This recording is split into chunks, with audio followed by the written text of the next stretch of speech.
बच्चालाई थुना हुनुहुन्छ भने 15 जना मान्छे फरार हुन्छ। त्यसमध्ये जीवी राईको इस्यु अहिले उठेको छ, जुन सांकेतिक रूपमा आएको छ रवि लामी छैन भन्ने, त्यो विषयमा अहिलेसम्मको तथ्य प्रमाणमा कुनै पनि आधार देखिँदैन। सहकारीको विषयको सन्दर्भमा संसदीय छानबिन समिति बनायो, तर के पनि भेटिएन र हामी उठाएको कुरा सारा गलत साबित भए।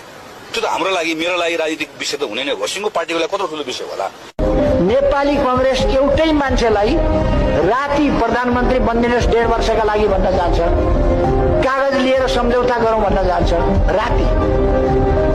त्यो कागजमा उसले सम्झौता नगरेपछि भोलिपल्ट यो त सहकारीको भ्रष्टाचारी हो भन्दै उफ्रिन्छ।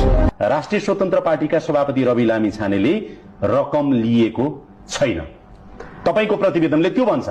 त्यो लिएको तथ्य हामीले प्राप्त गर्न सकेनौं। पर्खिनुस् न, सकेनौं भनेको छैन। आजका दिनसम्म यो प्रतिवेदनले भने अनुसार रवि लामी छानेले कुनै पनि सहकारीबाट रकम लिएको छैन। प्रतिवेदनले यही भन्छ। प्रतिवेदनले के भन्छ भने तथ्यका आधारमा, डकुमेन्टका आधारमा रवि लामी छाने कुनै सहकारीको सदस्य भएको पनि देखाउनु। पर्खिनुस् है, यहाँ बुझौं। तपाईले बनाएको प्रतिवेदनै सबै भावनाको आधारमा त होइन नि? होइन, तथ्यको आधारमा हो। एउटा